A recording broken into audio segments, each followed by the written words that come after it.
Voyons voir ce qu'il y a dans le chaudron. Hein, mon petit Jean-Marc? T'as vu que t'as fait un petit galop pour pas avec nous là-dedans? Qu'est-ce qu'il y a qui est cuit là-dedans? Ah, ça cuit, hein. C'est la soupe, ça. Ça, c'est la soupe. D'accord. Ah, je vous y prends, là. Hein, Eric? Ah ouais. Après l'effort. Après l'effort, le réconfort. Ah, ça c'est mon verre, ça c'est gentil. Hein. Un verre ça va, deux verres, bonjour les gars. Le maître tambour du premier bataillon du premier régiment de grenadiers de la garde va vous faire un petit truc dont il a le secret.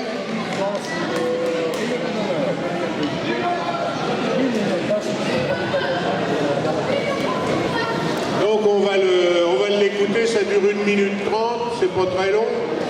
Et puis après je vous dirai un petit mot.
Relaté dans le Moniteur universel du 28 février 1814. L'ennemi est entré dans la ville le 12 février à la nuit. Depuis cet instant jusqu'au 21, jour auquel nous avons été délivrés par l'arrivée de l'armée commandée par Sa Majesté l'Empereur, une partie de la ville a été brûlée. Le reste a été livré au pillage le plus cruel. Les portes ont été brisées dans presque toutes les maisons, les meubles rompus, les vitres cassées, le linge de ménage ou le corps enlevé. Les malheureux habitants étaient obligés d'errer à l'abandon dans les prairies et les bois pour n'être pas maltraités par les brigands qui parcouraient tous les quartiers. Des hommes ont été dépouillés dans les rues. Un homme a été écartelé. Plusieurs ont été blessés. Et des enfants ont expiré à la vue des mauvais traitements éprouvés par leurs pères et mères. Pour avoir des guides, ils prenaient le premier citoyen qu'ils rencontraient, lui mettaient une corde au cou, le faisaient marcher à coups de fouet. Dans toute la ville, 4 maisons seulement ont été exemptes du pillage. Ces excès n'étaient pas les crimes de quelques traînards. Les généraux eux-mêmes, dans les maisons où ils logeaient, après avoir épuisé les provisions de leur hôte, prenaient ouvertement les effets qui leur convenaient, tels que les pendules, le linge, etc. Par ordre des généraux, les objets destinés à l'approvisionnement de Paris, particulièrement le charbon, ont été brûlés ou mis à fond. Et même, ils avaient lâché les bateaux enflammés dans l'espoir, sans doute, d'incendier tous les bords de la Seine. La présence des généraux, celle de M. Barclay de Tolly, n'a pas arrêté le pillage.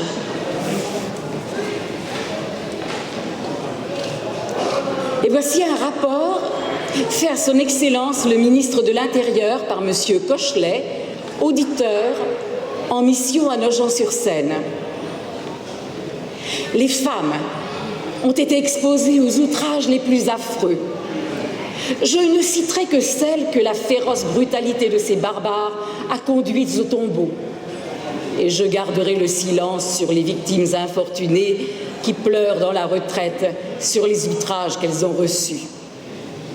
La demoiselle Bazaine, attachée à l'hospice de Nogent, et Madame Buisseau, âgée de 85 ans, sont mortes des suites des violences qu'elles ont éprouvées. La veuve Merlin a été assassinée. Madame Sanson, atteinte d'une balle qui lui a fracassé le bras, et tué un enfant de 4 ans en se dérobant à l'horreur du pillage de sa maison. La veuve Grilla, mère de 10 enfants en bas âge, est morte des suites des mauvais traitements qu'elle a reçus en arrachant à plusieurs reprises une de ses filles, qui avait à peine 12 ans, des bras de ces barbares. Une veuve de 80 ans, femme d'un ancien notaire, Madame Gelin, portait au doigt un brillant qui lui avait été demandé par un soldat et qu'elle retirait avec peine. Ce monstre poussa la barbarie jusqu'à lui couper le doigt. Elle est morte des suites de cette blessure. Les nommés Hubert, marchand, et Jean Châtelain, cultivateur, père de 6 enfants en bas âge, ont été tués lorsqu'ils s'échappaient au pillage de leur maison. Le sieur Beau, cultivateur, a reçu à la tête un coup de sabre dont il est mort. Le sieur Gabu, garde-ville, a été tué chez lui. La demoiselle Berthe, âgée de 12 ans, est morte des suites des convulsions que lui ont fait éprouver les mauvais traitements dont son père était victime.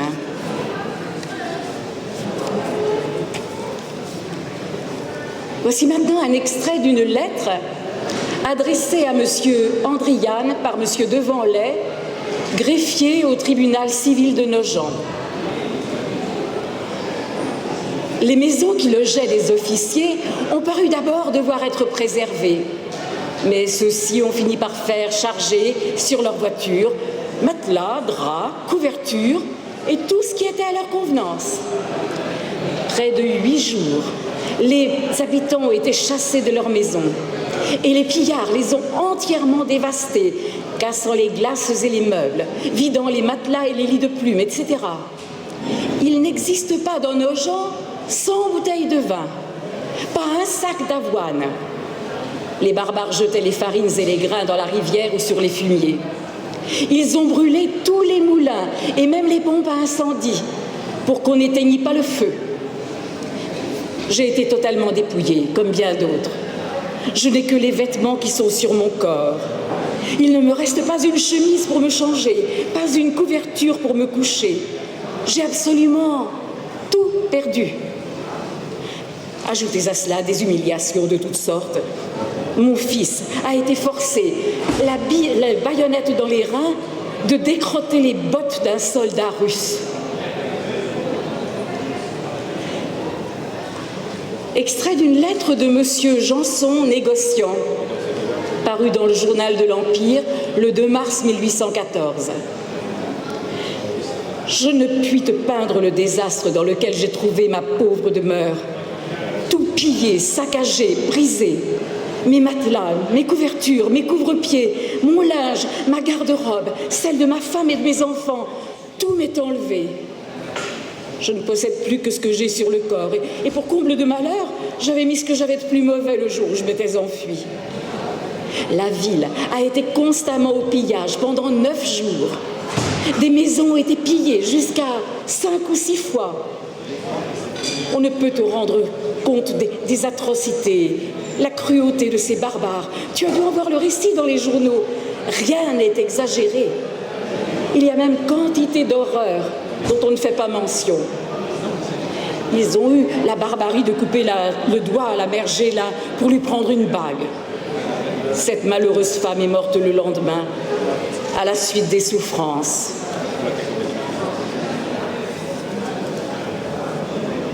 Lettre de M. Black, commandant de la garde nationale de Nogent-sur-Seine, à M. le rédacteur du Journal de Paris, 1er mars 1814. Les ennemis sont entrés à Nogent le 12 courant, à 5 heures du soir, volant, pillant et enfonçant les portes. Ils ont commencé par s'enivrer, ensuite ils ont mis le feu dans différentes maisons et se sont logés militairement par 50 et 60 hommes dans celles qui ne sont pas brûlées. Ils ont dévasté l'église, brûlé les bancs, brisé le buffet d'orgue, volé les vases sacrés et foulé les hosties aux pieds. Ces brigands se sont portés à notre hospice. Là, ils ont volé les meubles, pillé les provisions, cassé les bouteilles qui renfermaient les médicaments, outragé différentes femmes qui s'y étaient réfugiées comme dans un asile inviolable. Le pillage a duré 10 jours. Notre perte est immense. Nogent aura la plus grande peine à se relever des malheurs inouïs qui l'ont accablé.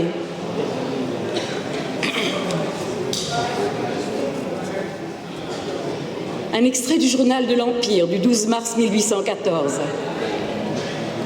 Parmi les traits de courage qui distinguent nos braves, voici un fait qui mérite d'être cité et qui vient de nous être attesté par un officier supérieur du 32e régiment de ligne. À l'affaire de Nogent, un bataillon de ce régiment venait de se former en carré. Un jeune conscrit de 19 ans, étant éloigné de son bataillon, se trouve poursuivi par un parti de Cosaques qui le pressait vivement, en poussant des cris féroces suivant leur usage. Près d'être atteint, ce jeune homme, conservant son sang-froid, se jette dans un fossé rempli d'eau, le traverse, en tenant son fusil en l'air, va s'appuyer contre un arbre à 10 pas des Cosaques. Et là, chargeant tranquillement son arme, à diverses reprises, tue 4 de ces barbares.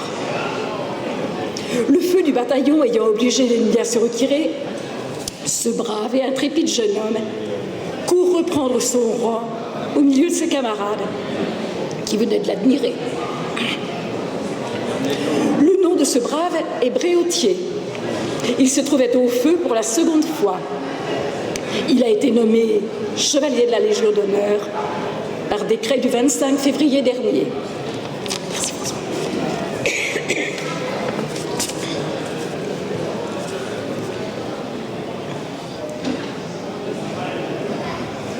Et voici enfin un extrait d'une lettre particulière datée de Mâcon, qu'on appelle maintenant Fontaine-Mâcon, le 23 mars 1814. Les paysans semblaient vouloir rivaliser de bravoure entre eux. Voici un trait qui caractérise leur zèle. En se retirant de ce pays, l'ennemi avait laissé derrière lui quelques détachements. Avant-hier, 20 mars, 30 hommes armés, qui en faisaient partie, se disposaient à passer par Mâcon. Un ancien sergent retiré et garde champêtre harangua les habitants, leur dit qu'il serait honteux pour eux que 30 hommes entrassent sans résistance dans le village. Animés par ces représentations courageuses, les habitants s'armèrent de tout ce qui leur tomba sous la main. Quelques-uns avaient encore des fusils. Ils mirent tant d'intrépidité dans leur attaque qu'ils prirent 28 de ces traînards. 2 d'entre eux, mieux montés que les autres, s'étaient enfuis. Mais nos braves villageois les eurent bientôt rejoints et saisis. Une fort jolie paysanne, âgée de 17 ans, armée d'une fourche, a fait elle-même son prisonnier. Et personne n'a été blessé. Le père de cette jeune fille a seulement reçu une contusion au bras. Voilà, c'était quelques témoignages de ce qui s'est passé. Merci Cécile.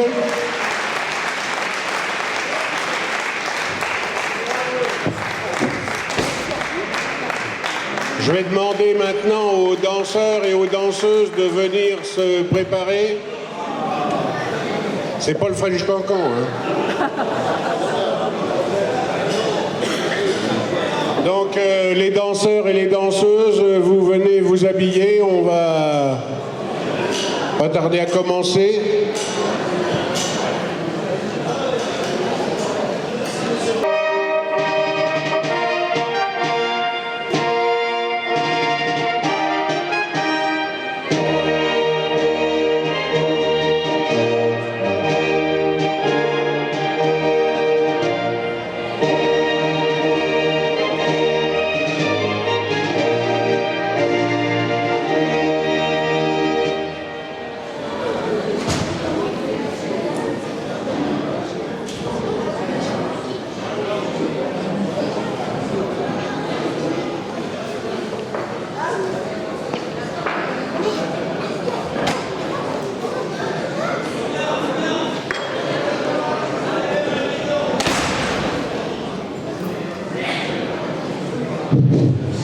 Rassurez-vous, je ne vais pas danser, ni chanter. Non, tout simplement, nous avons eu droit aujourd'hui à des salves de fusils, de canons. Et je voudrais ce soir qu'il y ait une salve d'applaudissements pour les gens de nos gens d'hier et du comité d'animation de la Louquière Ténard. Parce que si nous sommes tous ensemble ce soir, si nous passons une soirée merveilleuse, et puis ça fait du bien, je vais vous l'avouer, franchement, d'entendre la Marseillaise, ça fait du bien d'entendre le chant du départ, ça fait du bien de se remémorer un peu notre histoire, et puis quelles leçons justement nous ont donné ces Nogentaises et ces Nogentais pendant la campagne de France. courage, héroïsme, patriotisme, et je pense que c'est à saluer tout cela. Et tout ça, nous le devons, je me répète, à nos gens d'hier, nous le devons au comité d'animation de la Loup-Pierre-Thénard. Alors applaudissez-les très fort, aussi fort que les canons cet après-midi. Voilà. Et je pense que nous avons vécu depuis hier des activités typiquement nogentaises. Je dis toujours que Nogent est une ville atypique. Eh bien, Nogent l'a démontré encore, est encore en train de le démontrer. Merci à vous toutes et à vous tous pour ces moments merveilleux.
il pense parce que des fois il va pas y se passer.